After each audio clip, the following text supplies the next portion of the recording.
浑浊的洪水如恶魔般疯狂地往我口鼻中猛灌，那窒息感犹如肤骨之躯，至今仍清晰如昨，仿佛有一只无形的手死死扼住我的咽喉，残忍地将肺里的空气一点点挤出，眼前也随之浮现出一片片黑斑。我奋力挣扎，却只是徒劳。洪水湍急的好似无数双凶狠的手，肆意撕扯着我的身躯，不顾一切地把我往水底拖拽。唐青之，你去看看外面有没有救援。周俊峰的声音犹在耳畔回响。就在3个小时前，他亲手把我推出门，打发我去找救援。可外头哪还有什么救援的影子？整座城市已然沦为一片泽国，电力中断，通讯瘫痪，目之所及，除了漂浮的垃圾，便是一具具令人胆寒的尸体。我紧紧攥着那个空空如也的塑料袋，他们打发我去买食物，然而所有超市早就被洗劫一空。洪水无情的上涨，漫过我的腰，漫过我的胸，漫过我的脖子。在最后一刻，我瞧见对面楼上，周俊峰、婆婆王秀兰和小姑周倩正挤在窗边，他们手中的皮划艇还是我上个月特意买下以防万一的。此刻，他们坐着皮划艇，冷漠地看着我一点点被洪水淹没。嫂子，别怪我们啊。周倩的声音隔着雨幕传来，食物不够4个人吃，你就牺牲一下吧。就是一个不会下蛋的母鸡，活着也是浪费粮食。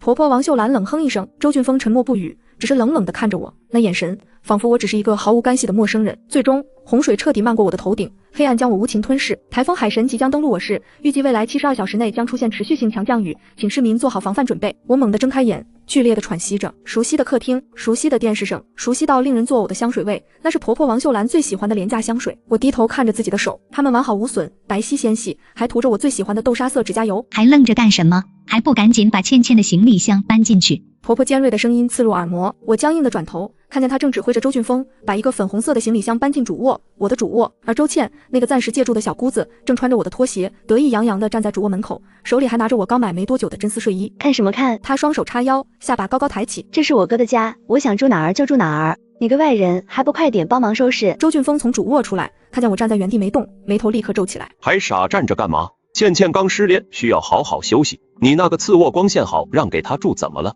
我死死盯着这3张脸，婆婆的刻薄，周俊峰的冷漠，周倩的嚣张。今天是9月8日，距离那场毁灭性的连续暴雨还有7天。前世我忍气吞声，掏空积蓄支持周俊峰创业，伺候他们一家老小，最后却在洪水末日里被一家人推出去找救援，溺亡在浑浊的洪水中。而直到死，我才知道周俊峰早就背着我在外面有人了。我攥紧了拳头，指甲深深掐进掌心，疼痛如此真实，我真的重生了，重生在暴雨降临前7天。唐青之，你聋了吗？婆婆尖着嗓子，倩倩想吃大闸蟹，你等会儿去买，要阳澄湖的，顺便再买点燕窝，她最近气色不好，要最贵的那种，听见没有？我缓缓抬起头，看着这个我曾经费尽心思讨好的老太婆，她脸上写满了理所当然，仿佛我就是她家的奴才。我笑了，听见了，我轻声说，我这就出门。我转身走向门口，从衣架上拿下外套，我的动作很慢很稳，因为我要确保自己记住了这一刻，记住这份屈辱，记住这份仇恨，记住这份清醒。出门前，我最后看了一眼客厅，周俊峰正贴心地给周倩倒水，婆婆眉开眼笑地抚摸着她的头发，仿佛她才是这个家的女主人。很好，这一次我会让你们知道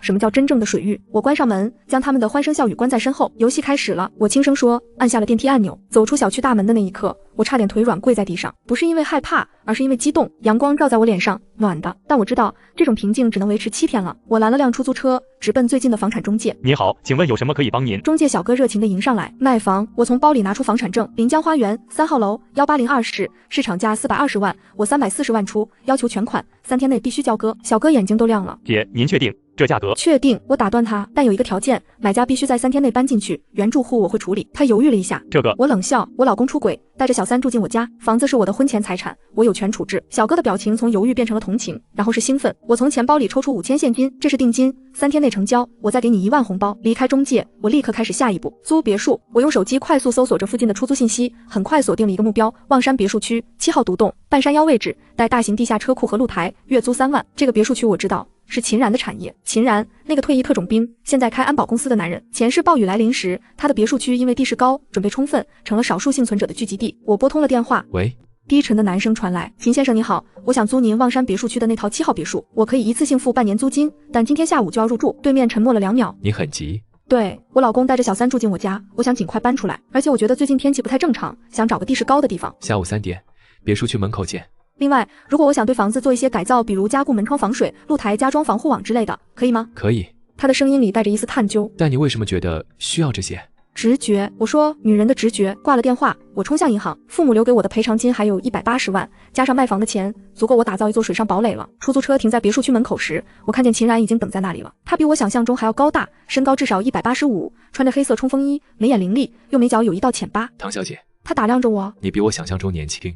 秦先生也比我想象中好说话，我回以微笑。他挑了挑眉，边走边介绍：房子在小区最里面，半山腰，三面环山，地势很高，独立柴油发电机，露台可以俯瞰整个市区。我租了，看完房子，我毫不犹豫，半年租金加押金，我现在就转给你。另外，我想请你的装修队帮我做几个小改造。秦然看着我，突然问：你是不是知道些什么？我只是个被丈夫背叛的女人，我轻声说，想给自己留条后路而已。签完合同，拿到钥匙，我站在别墅宽敞的客厅里，深吸一口气。时间紧迫，距离暴雨降临还有不到6天。站在别墅的露台上，我忍不住感叹，这地方简直就是为末日量身定做的。半山腰的位置，比市区高出近50米，露台宽敞，可以俯瞰整个临江市区。大型地下车库，足够停放好几艘冲锋舟。这房子简直完美。我抚摸着厚实的墙壁。前任房主移民澳洲了，这房子空置了3个月。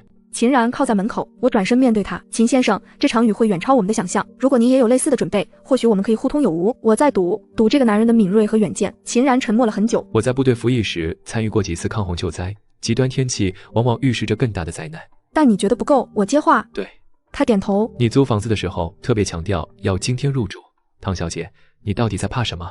我深吸一口气，我不是怕，我是知道7天后暴雨会开始，24小时降雨量会突破历史极值，知道1周后整个城市会变成一片汪洋。露台上安静的只能听见风声。秦然的表情没有任何变化，但他的眼神变得极其锐利。你在开玩笑？我从没这么认真过。我直视他的眼睛。秦先生，您当过兵，应该比我更懂什么叫宁可信其有。他看了我很久，然后突然笑了。有趣，你比我想象中有趣的多。他伸出手，合作愉快，唐小姐。合作，我有武力，有渠道，有生存技能，你有前瞻性，有决心，还有充足的资金。我不需要合伙人，不是合伙人，他纠正，是互助关系。你准备你的，我准备我的。但如果真的有那么一天，我们可以守望相助。好，我点头，但我有几个条件。第一，我的物资储备你不能过问。第二，我的住处你不能擅入。第三，如果真的有灾难，我们互通信息，但不互相干涉决策，很公平。他伸出手，成交，成交。送走秦然，我站在别墅门口，看着渐渐暗下来的天色。今天是9月8日，天气预报说台风海神将在10日登陆我市，但没人知道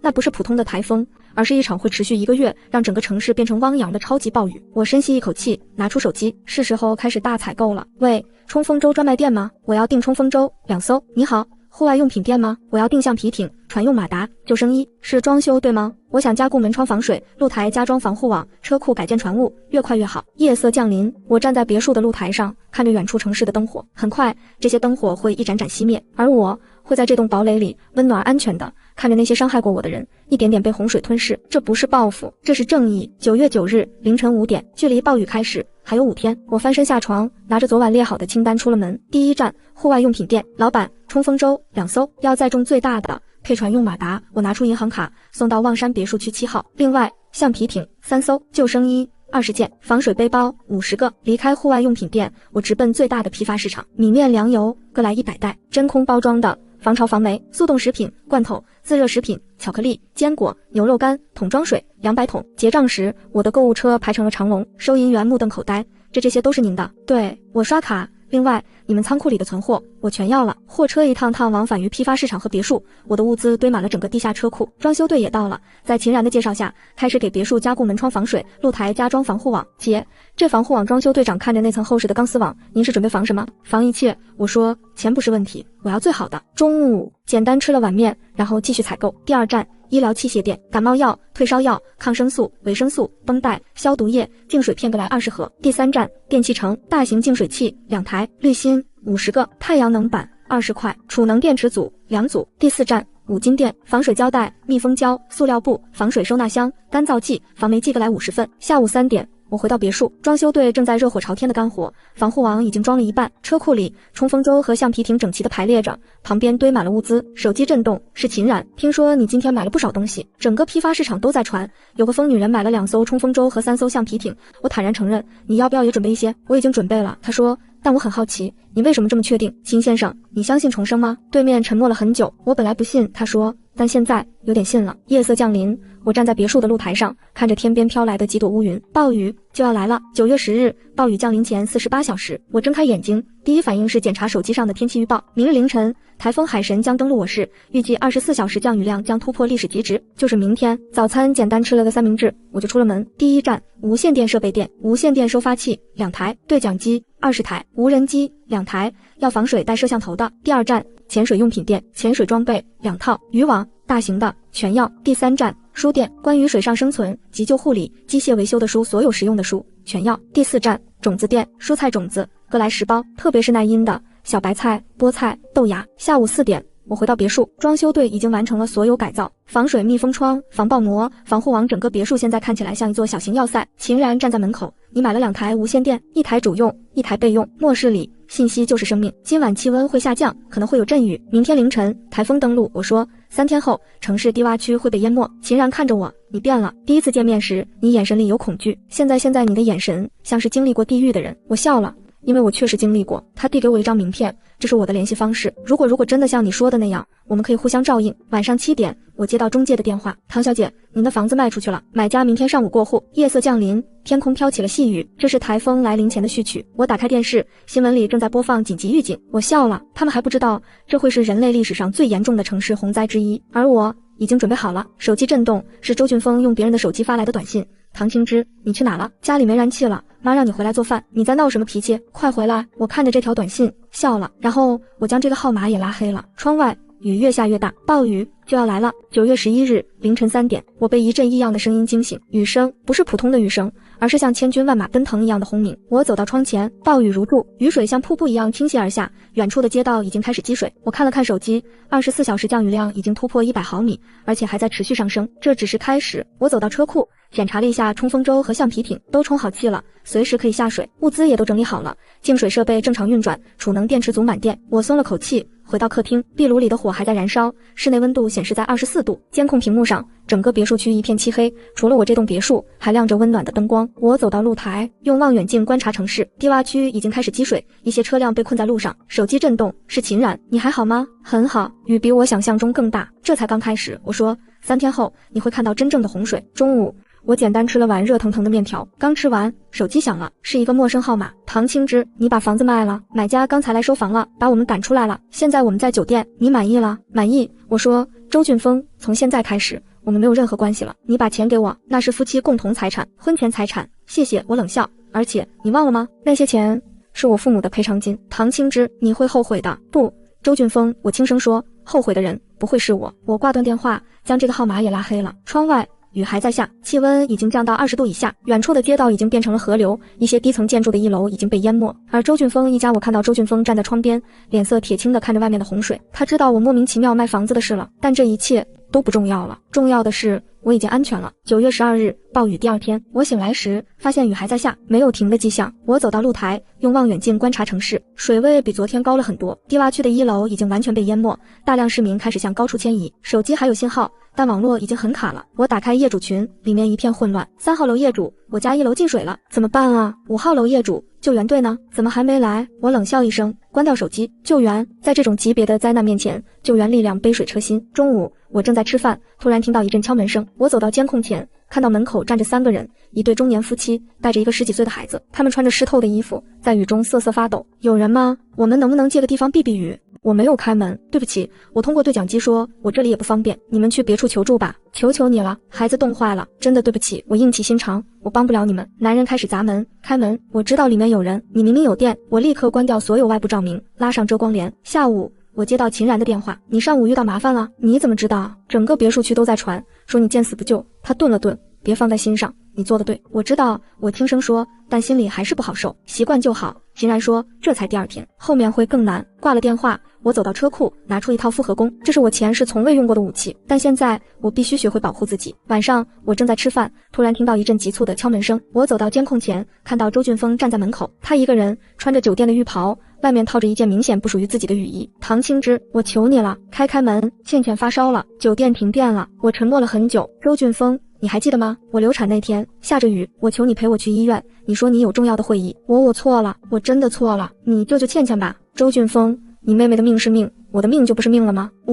你走吧。我说我不会开门的。唐青之，你这个毒妇，你见死不救，你会遭报应的。我笑了，报应？如果真有报应，那也是你们先遭。我关掉对讲机，不再理会门外的咒骂。9月13日暴雨第3天，我醒来时发现雨还在下，但比之前小了一些。我走到露台，用望远镜观察城市，水位比昨天又高了很多。2楼已经完全被淹没，大量市民开始向3楼、4楼迁移。手机信号已经很弱了，时有时无，收音机里只有断断续续的静电声。中午，我正在吃热腾腾的白菜炖肉，突然听到一阵引擎声。我走到监控前，看到一艘冲锋舟正从别墅区门口经过，船上坐着几个人，手里拿着棍棒和刀，正在敲其他住户的门，是抢劫团伙。我立刻关掉所有灯光，拉上遮光帘。下午，我正在检查物资，突然听到一阵敲门声，很轻很熟悉。我走到监控前，看到秦然站在门口，他一个人穿着雨衣，手里提着一个保温桶。你怎么来了？外面这么危险，给你送点热汤。秦然递过保温桶，我自己炖的排骨萝卜。我愣住，在这个人人自危的时刻，他居然还给我送汤，谢谢，我只是确认一下你没事。另外别墅区外围来了一伙人，有武器，小心点。我心里一暖。秦然离开后，我立刻调整了监控的设置，关闭了所有外部指示灯。从现在开始，我要学会做一只水獭，一只在水上安静生活的水獭。9月14日，暴雨第4天，雨终于停了，但天空依然阴沉，乌云密布。我走到露台，用望远镜观察城市，水位已经稳定在3楼左右，整个城市变成了一片汪洋，只有一些高层建筑的顶部还露在水面上，像一座座孤岛。手机彻底没信号了，收音机里只有断断续续的静电声。中午，我正在吃饭，突然听到一阵敲门声，很轻很急促。我走到监控前，看到门口站着2个人，一个中年男人背着一个女人，女人脸色潮红，明显在发烧。求求你了，我妻子发烧了，需要药。我沉默了很久。你们是什么人？我叫沈星河，是市医院急诊科的医生。医生，我心里一动，在末世里，医生是最宝贵的人才，我可以给你们药，但我有一个条件，你妻子好了之后，你们要用医术换取物资。没问题，我装了一袋药，用绳子从2楼掉下去。下午，我正在整理物资，突然听到一阵引擎声。我走到监控前，看到一艘冲锋舟正驶向我的别墅，船上坐着3个人，秦然，还有一个年轻人，以及一个中年男人。给你介绍几个人。秦然跳下船，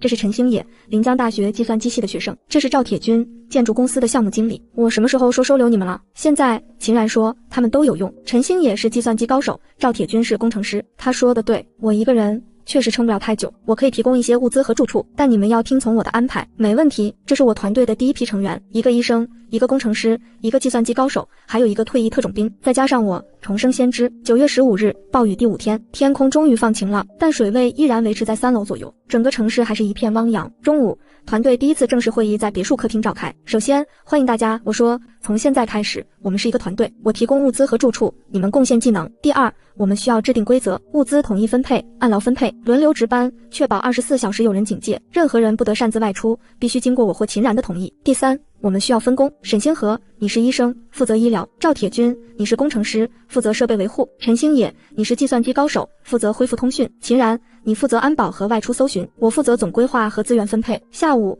我正在露台检查温室，突然听到一阵引擎声，我拿起望远镜，看到2艘冲锋舟正驶向别墅区，船上坐着7、8个人，手里拿着棍棒和刀。秦然，有情况。几分钟后，所有人都就位了。赵铁军用家具堵住了大门和窗户，秦然和我站在2楼窗口，拿着复合弓和弩箭，里面的人听着，把食物和值钱的东西交出来。现在，秦然低喝，我拉满弓弦，一箭射出，嗖，箭矢射出，精准地命中了为首男人的肩膀。秦然的弩箭也射中了另一个人，有埋伏，剩下的人慌了，转身就跑。这是我们团队的第1次战斗，我们证明了我们可以保护自己。晚上，沈星河站在门口，手里拿着一个盒子，这是我妻子做的蛋糕，谢谢你救了她。我愣住，蛋糕，在这个人人挨饿受冻的时刻，他们居然还有蛋糕。我咬了一口，味道出奇的好，在这个末世里，这一口蛋糕比任何珠宝都要珍贵。9月16日，暴雨第6天，凌晨，我被一阵剧烈的雷声惊醒，雨又开始下了，而且比之前更大。我立刻叫醒所有人，暴雨核心来了，所有人做好防水准备。众人立刻行动起来。赵铁军用防水胶带加固窗户和门的缝隙，陈星野把电子设备搬到高处。中午，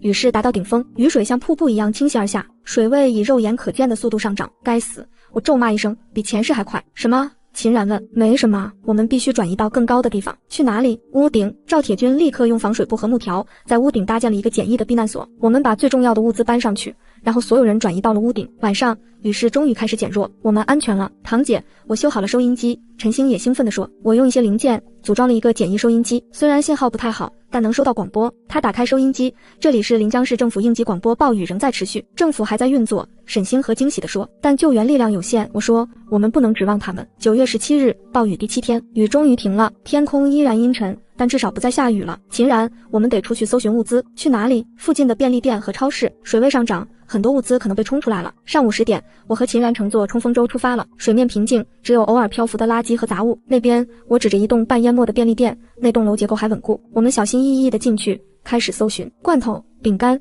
瓶装水，任何能吃的东西都不放过。这里有个仓库，秦然喊道。仓库里堆满了物资，显然暴雨来临前，店主把大部分物资都搬进了仓库。我们花了将近2个小时，把仓库里的物资全部搬上冲锋舟。接下来去哪里？去那边，我指着远处的一栋建筑，那是一家药店。我们驾驶冲锋舟靠近药店，但还没靠近，就听到一阵引擎声。另一艘冲锋舟从拐角处驶出，船上坐着4、5个人，手里拿着棍棒和刀。分开走，我喊道。你引开他们，我从另一边绕过去。秦然驾驶冲锋舟向另一个方向驶去，引开了大部分追兵。我则驾驶冲锋舟，利用对地形的熟悉，在建筑物之间穿梭。我从口袋里掏出一个信号弹，点燃，扔向一栋即将倒塌的建筑。轰！火势迅速蔓延，建筑开始倒塌。追我的人吓得掉头就跑。10分钟后，我和秦然在老地方汇合。你没事吧？他急切地问。没事，物资也安全。我们带着满满的物资返回别墅。9月20日，暴雨第10天，雨已经停了3天，天空开始放晴，但水位依然维持在6楼左右。堂姐，收音机收到新的广播了。陈星也兴奋地说，政府广播说救援正在路上。1周太长了，我说，在这1周里会发生很多事。什么事？混乱，真正的混乱。下午团队开会，我们需要招募更多的人，但要有选择，只招募有技能可靠的人。怎么判断一个人可不可靠？观察，看他们在绝境中的表现。第2天，我们开始主动搜寻幸存者。秦然驾驶冲锋舟，在附近的高层建筑之间穿梭。那边，我指着一栋楼的屋顶，有3个人，看起来是一家人。我们靠近屋顶，中年男人警惕地看着我们。我们是望山社区的，正在招募成员，你们愿意加入我们吗？你们有什么技能？我是厨师，我丈夫是电工，我儿子是大学生。厨师、电工，这正是我们需要的人才，欢迎加入，但你们必须遵守我们的公约。这是我们招募的第1批新成员，林威，45岁，厨师。社区的人数从5人增加到了8人。9月25日，暴雨第15天，水位已经下降到了3楼左右，很多建筑都露出了水面。上午，我正在露台检查温室，突然听到一阵引擎声。我拿起望远镜，看到一艘皮划艇正从远处驶来，船上只有1个人，周俊峰。他看起来狼狈不堪，衣服破烂，脸色憔悴。青枝，救救我！我没有回答。我妈死了，倩倩也死了，就剩我一个人了。我心里一震，比我预想的要快。周俊峰，我开口了。前世你把我推出去找救援，然后坐着皮划艇走了，看着我溺死在洪水里。他愣住了。你怎么知道？因为我重生了。我说，重生在暴雨来临前7天，这事我提前准备了。而你们什么都没有。不可能。周俊峰，我不会救你，但我也不会杀你。我从屋顶扔下一个救生衣和2包压缩饼干，看你能撑多久，就像前世的我。青枝，你真的这么狠心吗？不是我狠心，是你们教会我的。冷漠、自私、见死不救。我转身离去，不再看他。9月30日，暴雨第20天，水位终于开始下降了，虽然下降得很慢，但至少是一个好兆头。堂姐，有消息了。陈星野的表情有些复杂。周俊峰死了。怎么死的？听说他在水上漂了几天，被一伙抢劫团伙发现了，他们抢走了他的救生衣和食物，然后把他扔进了水里。我沉默了。这就是周俊峰的结局。前世他害死我，这一世他死于同样的方式，因果报应，循环不爽。下午团队开会，我们需要扩大搜寻范围，水位在下降，更多的建筑会露出水面，但也可能有危险，所以我们需要更小心，每次外出至少2个人一组。另外，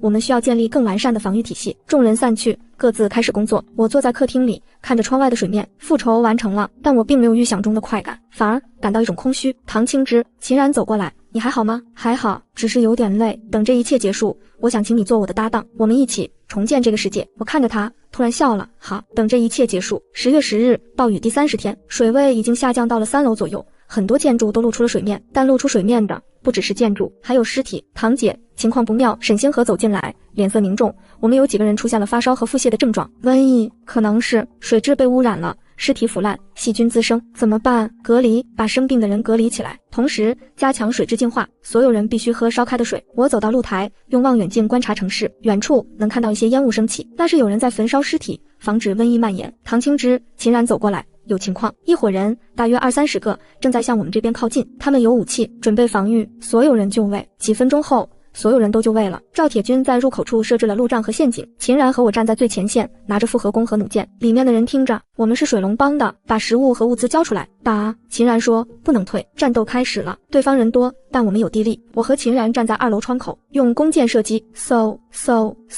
箭矢射出，精准地命中了几个敌人。战斗持续了将近1个小时，最终对方丢下10几具尸体，仓皇而逃。我们赢了，秦然说，但下次他们可能还会来，所以我们需要主动出击。10月15日，暴雨第35天，堂姐，我们找到水龙帮的老巢了。陈星也兴奋地说，市中心的一家超市，他们占据了超市的仓库，有多少人？大约40-50个，但他们的武器不多，兵分2路。秦然说，我带主力正面佯攻，吸引他们的注意力，你带一小队从水下潜入，直捣他们的老巢。水下潜入？你不是有潜水装备吗？超市的仓库有一个水下入口，晚上10点，行动开始。秦然带着赵铁军和10几个志愿者正面接近超市。水龙帮的人听着，你们已经被包围了，趁着混乱，我带着陈星野和另外2个志愿者，穿着潜水装备，从水下潜入了超市的仓库。仓库里堆满了物资、食物、水、药品、武器。我们悄悄地把物资搬上橡皮艇，然后潜入超市内部。给我杀！首领怒吼。我举起复合弓，瞄准他的后背，嗖，箭矢射出，精准地命中了他的肩膀。首领中箭了。秦然趁机带人冲了进来，控制了局面，我们赢了。10月25日，暴雨第45天，水位已经下降到了1楼左右，很多街道都完全露出了水面。堂姐，我们发现了一个好地方。赵铁军兴奋地说，市郊的一个山庄，地势高，建筑坚固，周围有围墙，最重要的是那里有水源和耕地。太好了，我们搬过去。3天后，我们全员转移到了山庄，这里确实是一个好地方。山庄坐落在半山腰，地势比周围高出很多，我们可以在这里建立一个新的社区。我说，一个自给自足的社区。接下来的日子，我们开始忙碌起来。赵铁军带领一队人。11月10日，暴雨第60天，水位已经完全退去了，露出水面的是一片废墟。堂姐，收音机收到新的广播了。陈星也兴奋地说，政府广播说救援队伍正在向各个区域推进，终于来了。接下来的日子，政府的救援队伍陆续到达，他们带来了食物、水、药品。你们这里谁是负责人？一个军官模样的人问我。我叫唐清之，你就是秩序重建者。我听说过你，你建立了一个100多人的社区，有自己的法律，有自己的制度，很厉害，谢谢。政府正在寻找像你们这样的社区，希望能在重建工作中发挥作用。什么作用？示范你们成功的经验，可以帮助其他幸存者组织。晚上团队开会，政府的提议你们怎么看？我觉得可以。沈星河说，我们有经验，可以帮助更多的人。我同意。秦然说，这是我们重建文明的机会。好，我说，我们接受政府的提议。从那天起，我们的社区正式成为政府认可的自治组织。我们开始帮助其他幸存者组织，教他们如何种植，如何生产，如何建立制度。秩序正在一点点恢复。12月1日，洪水退去后的第1个月，我们的社区已经发展到了200多人。我们建立了农田、工厂、学校、医院，一个完整的社会体系。堂姐，今天是什么日子？你忘了吗？陈星也跑过来，社区成立100天啊！庆祝活动在社区的中心广场举行，所有人都来了。我走上舞台，大家好，今天是我们社区成立100天的日子。100天前，我们是一群在洪水末日中挣扎求生的幸存者，我们没有食物，没有水，没有安全，但我们没有放弃，我们团结起来，互相帮助，共同面对困难。我们建立了这个社区，建立了我们的家园，我们制定了法律，建立了秩序，我们开垦农田，建立工厂，我们建立学校，教育下一代。暴雨洗去了旧世界，我说，我们手中握着新世界的泥土，它可能贫瘠，但我们可以让它开花。台下爆发出雷鸣般的掌声和欢呼声。庆祝活动结束后，秦然走到我身边，讲得真好。接下来想做什么？把社区的经验整理出来，帮助其他地方的人，然后建一所真正的学校，教孩子们如何思考，如何创造，如何建立一个更好的世界。我陪你。秦然说，永远。我们相视而笑，在阳光下许下了属于我们的承诺。窗外阳光明媚，万物复苏，孩子们在空地上奔跑嬉戏。林薇在准备集体午餐，沈星河在整理医疗记录，赵铁军在维修工具，陈星也在调试无线电设备。我站在山坡上，俯瞰着这片我们亲手建立的家园。洪水末日已经成为过去，而我们的新世界正在茁壮成长，这是新生的序章，而我们正在写下第1个字。